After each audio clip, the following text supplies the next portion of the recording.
जय श्री राधे कृष्ण। आप सभी का आपके अपने YouTube चैनल पे बहुत बहुत स्वागत है। आप सभी भक्तों को पद्मिनी एकादशी व्रत की ढेर सारी शुभकामनाएं। आप सभी के जीवन में लक्ष्मी नारायण की कृपा से आप सभी को सभी प्रकार के सुख और समृद्धि की प्राप्ति हो। इस बार पद्मिनी एकादशी का व्रत जो कि 29 जुलाई 2023 दिन शनिवार को पद्मिनी एकादशी का व्रत किया जा रहा है। अधिक मास के शुक्ल पक्ष में पड़ने वाली एकादशी को पद्मिनी एकादशी और वहीं पे कृष्ण पक्ष में पड़ने वाली एकादशी को परमा एकादशी के नाम से जाना जाता है। तो आज जानेंगे पद्मिनी एकादशी व्रत के शुभ मुहूर्त के बारे में, पारण समय के बारे में, व्रत पूजा महत्व के बारे में और फिर सुनेंगे पद्मिनी एकादशी व्रत की कथा। एकादशी का व्रत जो कि हर माह के कृष्ण पक्ष और शुक्ल पक्ष की एकादशी तिथि के दिन एकादशी का व्रत किया जाता है। एक वर्ष में 24 एकादशी का व्रत होता है। वहीं पे अधिक मास होने पर 2/26 एकादशी का व्रत होता है। इस बार श्रावण के महीने में अधिक मास लगा है। अधिक मास शुक्ल पक्ष में जो कि पद्मिनी एकादशी का व्रत किया जाता है। एकादशी का व्रत जो कि भगवान श्री कृष्ण और भगवान विष्णु को अति प्रिय होता है। इसे एकादशी या 11 व्रत के नाम से जाना जाता है। पद्मिनी एकादशी के व्रत में इस दिन विशेष प्रकार से भगवान विष्णु के पद्मनाभ स्वरूप का पूजन करना चाहिए। साथ में श्री राधा कृष्ण और भगवान शिव माता पार्वती का युगल मूर्ति स्थापित करके इनका पूरे विधि विधान के साथ पूजन करना चाहिए। यह एकादशी का व्रत जो कि सभी प्रकार के पाप और ताप को नष्ट करने वाली है। इस एकादशी के बारे में स्वयं भगवान विष्णु ने नारद जी से कहा था। इस व्रत के प्रभाव से मनुष्य विष्णु लोक को जाता है। यह सभी प्रकार के पापों को नष्ट करने वाली और जब व्यक्ति के पाप नष्ट होते हैं तभी उनके पुण्यों का उदय हो पाता है। उसके बाद ही सांसारिक सुखों की प्राप्ति हो पाती है। अधिक मास में पड़ने वाली एकादशी पद्मिनी एकादशी का अपना बड़ा ही विशेष महत्व माना गया है। अधिक मास में वैसे ही जितने भी पुण्य कार्य किए जाते हैं इसका फल जो कि अनंत फल बतलाया गया है और इसमें भगवान पुरुषोत्तम का पूजन किया जाता है। भगवान पुरुषोत्तम जो कि भगवान श्री कृष्ण स्वरूप हैं, जो कि सभी प्रकार के कामनाओं को पूर्ण करने वाले हैं तथा भुक्ति और मुक्ति प्रदान करने वाले हैं। जो भी एकादशी का व्रत करते हैं उन्हें एकादशी व्रत के लिए दशमी के दिन से ही व्रत में नियम का पालन करना चाहिए। दशमी तिथि के दिन सूर्यास्त होने से पहले ही भोजन ग्रहण कर लेनी चाहिए। अधिक मास की पद्मिनी एकादशी के व्रत में इस दिन जहां तक हो सके बिना नमक वाला भोजन का प्रयोग करना चाहिए। नहीं तो अगर आप नमक का प्रयोग करते हैं तो हविष्यान्न भोजन ग्रहण करना चाहिए, जैसे कि जौ, गेहूं, मूंग, काली मिर्च, सिंधा नमक, गौघृत आदि का प्रयोग करते हुए भोजन का प्रयोग करना चाहिए, वो भी सूर्यास्त होने से पहले ही। उसके बाद दांतों को अच्छे तरह से साफ कर लेनी चाहिए। रात्रि ब्रह्मचर्य का पालन करते हुए भगवान के नाम का और एकादशी व्रत का स्मरण करते हुए सोना चाहिए। एकादशी तिथि के दिन सुबह ब्रह्म मुहूर्त में उठ करके नित्य क्रियाओं से निवृत्त होकर के गंगा नदी में या घर के नहाने के पानी में ही थोड़ा सा गंगा जल मिला करके स्नान करना चाहिए। शुद्ध वस्त्र धारण करके व्रत का संकल्प लेना चाहिए। भगवान श्री कृष्ण भगवान पद्मनाभ से प्रार्थना करनी चाहिए कि हे भगवान, आज मैं पद्मिनी एकादशी का व्रत रखने जा रहा हूँ या रखने जा रही हूँ। इस प्रकार से भगवान से प्रार्थना करें कि यह व्रत मेरा निर्विघ्न पूरा हो और हमें पुण्य फलों की प्राप्ति हो। हमारे सभी प्रकार के दैहिक, दैविक और भौतिक पाप नष्ट हो जाए। इस प्रकार से प्रार्थना करें। आपके मन में जो भी इच्छा हो, जो भी कामना हो, वह प्रभु से कहें। और एकादशी के दिन इस एकादशी में जो कि निर्जला व्रत के बारे में बतलाया गया है, इस व्रत को आप निर्जला धारण कर सकते हैं। यह संभव ना हो पाए तो एक समय फलाहार का प्रयोग करते हुए व्रत को धारण करना चाहिए। फलाहार में ऋतु फल आदि का प्रयोग करें और इस व्रत में जो कि विशेष करके ऋतु फल का ही भगवान को भोग भी लगाना चाहिए। ऋतु फल का इस व्रत में बड़ा ही विशेष महत्व माना गया है। अभी के मौसम में जो भी फल उपलब्ध हो उसके अनुसार भगवान को नैवेद्य भी अर्पित करें और उन्हें भोग लगा करके उसे प्रसाद के रूप में आप ग्रहण कर सकते हैं। एकादशी तिथि के दिन सुबह और शाम के समय भगवान का पूरे विधि विधान के साथ पूजन करना चाहिए। कथा श्रवण करनी चाहिए। गीता आदि का पाठ विष्णु सहस्त्र नाम आदि का पाठ या श्रवण करनी चाहिए। एकादशी की रात्रि जहाँ तक हो सके जागरण करते हुए समय को व्यतीत करना चाहिए। इस एकादशी के व्रत में विशेष प्रकार से दीप दान का बड़ा ही विशेष महत्व माना गया है, तो जहाँ तक हो सके भगवान विष्णु के नाम से दीप आदि का दान करना चाहिए। एकादशी की रात्रि जागरण करते हुए समय को व्यतीत करनी चाहिए और अगले दिन जाकर के सुबह उठ करके स्नान करके भगवान का पूजन और आरती करके द्वादशी तिथि के दिन ब्राह्मणों को भोजन करवा करके ब्राह्मणों को दान और दक्षिणा देने के बाद फिर समय के अनुसार व्रत का पारण करना चाहिए। जिनके पास समय ना मिल पाए ब्राह्मण भोजन करवाने का, तो आप ब्राह्मणों के निमित्त जो भी अन्न वस्त्र द्रव्य दक्षिणा जो भी हो उनके निमित्त रख दें और बाद में जाकर के मंदिर में दे आए, या किसी सुयोग्य ब्राह्मण को अन्न और वस्त्र जो भी बन सके उन्हें अवश्य ही प्रदान करनी चाहिए। तो आइए जानते हैं पद्मिनी एकादशी व्रत के शुभ मुहूर्त के बारे में और पारण समय के बारे में। इस बार पद्मिनी एकादशी का व्रत जो कि 29 जुलाई 2023 दिन शनिवार को किया जा रहा है। एकादशी तिथि प्रारंभ समय 28 जुलाई 2023 दिन शुक्रवार दोपहर 2:53 और एकादशी तिथि की समाप्ति होगी 29 जुलाई 2023 दिन शनिवार दोपहर 1:07 पे। तो हमें द्वादशी युक्त सूर्योदय व्यापनी के अनुसार जो समय प्राप्त हो रहा है वह समय विशेष प्रकार से 29 जुलाई 2023 दिन शनिवार को प्राप्त हो रहा है। तो सभी इस दिन व्रत को धारण करेंगे और 10वीं दिन के नियम का पालन जो कि 28 जुलाई 2023 दिन शुक्रवार को सभी 10वीं दिन के नियम का पालन करेंगे। 29 जुलाई को व्रत रखेंगे और इस व्रत का पारण जो कि 30 जुलाई 2023 दिन रविवार को व्रत का पारण किया जाएगा। एकादशी व्रत का पारण जो कि हरिवासर समाप्त होने के बाद करना चाहिए। हरिवासर का समय द्वादशी तिथि का पहला चौथाई हिस्सा वह हरिवासर का होता है, उसे छोड़ करके आप व्रत का पारण करें। द्वादशी तिथि की समाप्ति 30 जुलाई को जो कि सुबह 10:35 पे है। व्रत का पारण का समय 30 जुलाई को जो कि सुबह 6:06 से सुबह 8:06 तक पद्मिनी एकादशी व्रत का पारण जो कि 30 जुलाई को किया जाएगा। एकादशी तिथि के दिन सूर्योदय का जो समय है वह समय सुबह 5:24 और सूर्यास्त शाम 6:46। राहु काल का जो समय होगा 29 जुलाई को वह समय सुबह 8:43 से सुबह 10:24 तक। राहु काल समय के दौरान पूजन आदि का कार्य या कोई भी शुभ कार्य नया कार्य नहीं करना चाहिए, यह लाभप्रद नहीं होता है। राहु काल समय छोड़ करके उसके पहले या उसके बाद आप पूजन आदि का कार्य संपन्न करें। जो भी एकादशी का व्रत रखते हैं उन्हें व्रत के दौरान कुछ बातों का ध्यान रखना चाहिए। व्रत के दौरान ब्रह्मचर्य का पालन करना चाहिए। तामसिक वस्तुओं का प्रयोग बिल्कुल भी नहीं करना चाहिए या नशीले पदार्थों का सेवन नहीं करना चाहिए। ब्रह्मचर्य का पालन करते हुए रहना चाहिए। व्रत के दौरान किसी के ऊपर क्रोध नहीं करनी चाहिए। अपने मन में किसी के प्रति ईर्षा या द्वेष का भाव नहीं लाना चाहिए।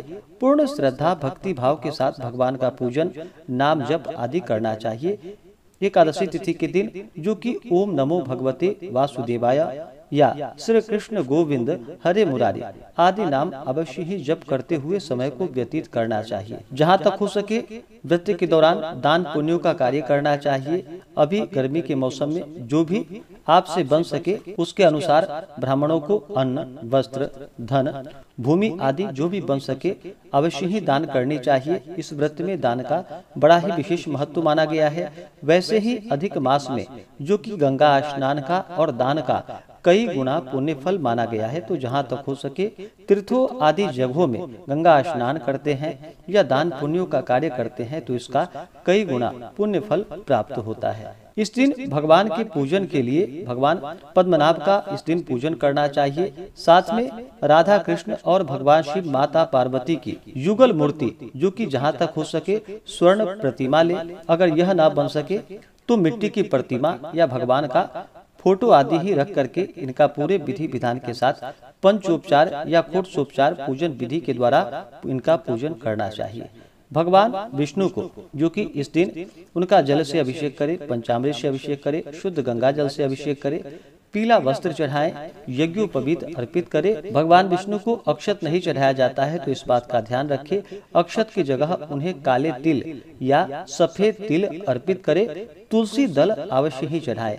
बिना तुलसी के भगवान विष्णु उस पूजन को स्वीकार नहीं करते हैं। जब भी भगवान विष्णु का पूजन करते हैं या श्री कृष्ण का पूजन करते हैं तो तुलसी दल अवश्य ही इन्हें चढ़ानी चाहिए। और नैवेद्य का भी भोग लगाते हैं तो तुलसी दल डाल करके उसके बाद नैवेद्य का भोग लगाना चाहिए। तो तुलसी दल चढ़ाएं, उसके बाद पुष्पों की माला, पीला चंदन भगवान को चढ़ाएं, धूप दीप दिखाएं, अनेक प्रकार का नैवेद्य अपने श्रद्धा भक्ति भाव के साथ भगवान को अर्पित करें। नैवेद्य के बाद जल से आचमनी करवाएं, द्रव्य और दक्षिणा चढ़ाएं। मुख शुद्धि के लिए पान पत्र, सुपारी, लौंग, इलायची के साथ में अर्पित करें और फिर पद्मिनी एकादशी व्रत का कथा श्रवण करें। भगवान के स्तोत्र आदि का पाठ या श्रवण करें तो यह बड़ा ही पुण्य फलदायी होता है। पद्मिनी एकादशी के व्रत में जो कि 4 प्रहर पूजन का रात्रि में विशेष प्रकार से महत्व बतलाया गया है। 4 प्रहर के पूजन में जो कि पहले प्रहर में भगवान को नारियल फल, दूसरे प्रहर में बिल्व फल, तीसरे प्रहर में सीताफल और चौथे प्रहर में सुपारी नारंगी अर्पण करनी चाहिए। इससे जो कि पहले प्रहर में अग्नि होम का, दूसरे प्रहर में वाजपेयी यज्ञ का, तीसरे प्रहर में अश्वमेध यज्ञ का और चौथे प्रहर में राजसु यज्ञ का फल प्राप्त होता है। इस व्रत से बढ़कर संसार में कोई यज्ञ, तप, दान या पुण्य नहीं है। एकादशी का व्रत करने वाले मनुष्य को सभी तीर्थों और यज्ञों का फल प्राप्त हो जाता है। इस प्रकार से इस दिन पूरे विधि विधान के साथ भगवान का पूजन करें, कथा श्रवण करें, भगवान की आरती करें, स्तोत्र आदि का पाठ या श्रवण करें। शुद्ध और सात्विकता का पालन करते हुए, ब्रह्मचर्य का पालन करते हुए समय को व्यतीत करें। व्रत के दौरान जहाँ तक हो सके मौन धारण करके रहे और पूर्ण भक्ति भाव के साथ भगवत चरण में अपना मन लगाए। इससे भगवान विष्णु, भगवान श्री कृष्ण अपने भक्तों पर अति प्रसन्न होते हैं और अपने भक्तों के सभी प्रकार के पापों को नष्ट करते हैं तथा सुख और समृद्धि का आशीर्वाद प्रदान करते हैं और अंत में भगवान विष्णु के लोक की प्राप्ति होती है। तो आइए अब सुनेंगे पद्मिनी एकादशी व्रत की कथा। अगर आप एकादशी व्रत के उपलक्ष्य में ब्राह्मण दक्षिणा, अन्नदान, वस्त्रदान, गौदान आदि के लिए देना चाहते हो तो आप अपनी श्रद्धा और सामर्थ्य के अनुसार हमें डिस्क्रिप्शन में जाकर के वहां से गूगल पे, फोन पे या अकाउंट नंबर के माध्यम से आप अपनी श्रद्धा और सामर्थ्य के अनुसार हमें ब्राह्मण दक्षिणा प्रदान कर सकते हैं। तो आइए सुनते हैं पद्मिनी एकादशी व्रत की कथा। तो बोलिए प्रेम से भगवान विष्णु की जय, माता लक्ष्मी की जय, श्री राधा कृष्ण की जय, शिव शंकर संग पार्वती माता की जय, सर्वदेवी देवता की जय। बहुत समय पहले की बात है। एक बार महाराज युधिष्ठिर ने भगवान श्री कृष्ण से प्रश्न किया कि हे जनार्दन, अब आप कृपा करके अधिक मास अर्थात मल मास के शुक्ल पक्ष की एकादशी के व्रत की कथा सुनाइए। इस एकादशी का क्या नाम है, क्या पुण्य फल है और क्या विधान है। भगवान श्री कृष्ण बोले कि हे राजा, अधिक मास शुक्ल पक्ष की एकादशी का नाम पद्मिनी है। इसके व्रत में भगवान पद्मनाभ की पूजा की जाती है। इस व्रत की कथा इससे पूर्व महर्षि नारद से कह चुका हूँ। 10वीं के दिन से ही यह व्रत आरंभ हो जाता है, यानी 10वीं को ही एक बार खीर का भोजन करना चाहिए। ब्रह्मचर्य धारण कर पृथ्वी पर सोना चाहिए। एकादशी को प्रातः उठकर शौच आदि से निवृत्त हो, दातून करे और कम से कम 12 बार कुल्ला कर मुंह को शुद्ध करे। किसी नदी, कूप अथवा सरोवर में स्नान करना चाहिए। गोमय, मृतिका, तिल, कुश और आंवले के चूर्ण से विधिवत स्नान करना चाहिए। स्नान के पूर्व मृतिका का लेपन करे और प्रार्थना पूर्वक स्मरण करे कि हे मृतिके, भगवान ने वाराह रूप धारण कर तुम्हारा उद्धार किया है। ब्रह्मा एवं कश्यप द्वारा आप अभिमंत्रित की गई हो, अतः आप मुझे भगवान की पूजा करने की शक्ति प्रदान करें। हे ब्रह्मा के मुख से उत्पन्न होने वाली और समस्त संसार को पवित्र करने वाली, आप मेरे अंगों को पवित्र और शुद्ध करो।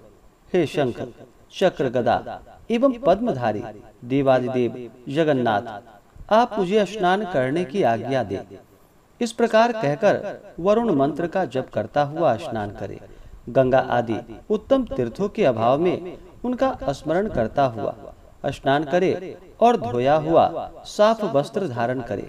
संध्या वंदनादि नित्य कर्मों से निवृत्त हो भगवान के मंदिर में जाकर उनकी पूजा करे। राधिका सहित भगवान की स्वर्ण प्रतिमा अथवा शंकर सहित पार्वती की स्वर्ण प्रतिमा का विधिवत पूजन करे। धान्य के ऊपर कांसे का, तांबे का अथवा स्वर्ण या मिट्टी का कलश स्थापित कर उसके मुख पर जिस चीज का घट हो उसी का पात्र रख उसे सुगंधित द्रव्यों और वस्त्र द्वारा अलंकृत करे। तब उसके ऊपर भगवान की प्रतिमा स्थापित कर विधिवत पूजन करे। पुष्प, गंध और ऋतु फलों का यथाशक्ति नैवेद्य लगावे और फिर भगवान के सम्मुख रात भर जागता हुआ नृत्य करे।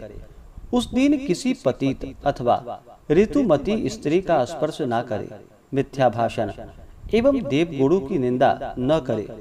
इस एकादशी का निर्जल ही व्रत करना चाहिए। अशक्त हो तो जलपान या फलाहार का अवलंबन लेना चाहिए। रात के प्रत्येक पहर में भगवान श्री कृष्ण या भगवान शंकर की पूजा करनी चाहिए। पहले पहर में नारियल का फल, दूसरे पहर में बिल्व फल, तीसरे पहर में सीताफल और चौथे पहर में पुंगी फल यानी कि सुपारी फल अर्पण करनी चाहिए। इस प्रकार नैवेद्य लगाने से क्रमानुसार अग्निष्टोम, वाजपेयी, अश्वमेध और राजसु यज्ञ का पुण्य फल प्राप्त होता है तथा पृथ्वी में उपस्थित समस्त तीर्थों के करने का पुण्य फल प्राप्त होता है। इस प्रकार पूजन करता हुआ रात भर जागरण करे। सूर्योदय होने पर स्नान कर भगवान का पूजन करे और ब्राह्मणों को भोजन कराकर भगवान की प्रतिमा एवं घट इत्यादि उनको दान करे। हे राजन, पद्मिनी एकादशी के विधि का विधान तो मैं सुनिश्चित तुम्हें सुना चुका। अब इसके विषय की एक आख्यायिका जिसको महर्षि पुलस्त ने नारद जी से कही थी और जो अत्यंत ही सुंदर और पवित्र है, वह मैं तुमसे कहता हूँ। ध्यान पूर्वक सुनो। एक बार कार्तवीर्यार्जुन ने रावण को बंदी बना लिया था और पुलस्त ने जाकर उसे मुक्त कराया था।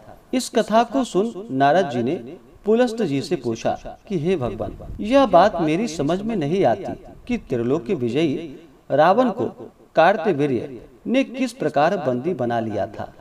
नारद जी के वचन सुनकर पुलस्त जी ने कहा कि नारद, अब तुम कार्तवीर्य की उत्पत्ति सुनो तो तुम्हारी समझ में आ जाएगा। त्रेता युग में कार्तवीर्य नामक एक महाप्रतापी राजा हुआ। यद्यपि उसके महल में एक से एक सुंदरी 100 रानियां थी, तथापि पुत्र किसी को नहीं था। उस राजा ने महर्षि के उपदेशानुसार अनेकों राजसु यज्ञ और अश्वमेध यज्ञ किए, मगर कोई परिणाम नहीं निकला। तब राजा अत्यंत उदास और दुखी रहने लगा। सोचते सोचते तप करने के लिए जाने का निश्चय कर राज्य का भार मंत्री के मत्थे देकर तपस्या करने को चला गया। यह समाचार सुनकर उसकी एक रानी, जिसका नाम प्रमदा था, अपना वेश तपस्विनी का बनाकर राजा के साथ निकल पड़ी। वन में जाकर राजा ने 1000 वर्ष पर्यंत तपस्या की, मगर कोई फल नहीं हुआ। यह देख प्रमदा को दुख हुआ। एक दिन वह अनुसुईया के आश्रम में जाकर उनको प्रणाम कर उन्हें अपना समस्त वृतांत कह सुनाया। हे देवी, मुझे कोई ऐसी युक्ति बतलाइए कि जिससे मेरा मनोरथ पूर्ण हो। रानी की समस्त राम कहानी सुनकर देवी अनुसुईया ने कहा कि तुम अधिक मास को, जो 32 महीने के बाद आता है और उसमें 2 एकादशियां होती है, पद्मिनी और परमा, ये दोनों ही एकादशियां अतुल और अक्षय फल को देने वाली है।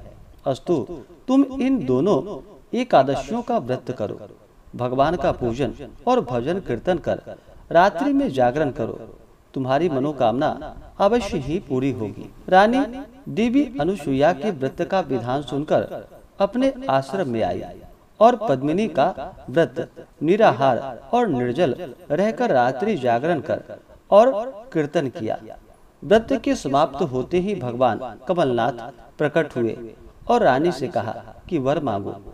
रानी ने भगवान को दंडवत प्रणाम किया और हाथ जोड़कर अनेकानेक स्तुति के पश्चात कहा कि हे देव, यदि आप प्रसन्न हैं तो मेरे पति देव की इच्छा पूर्ण कीजिए।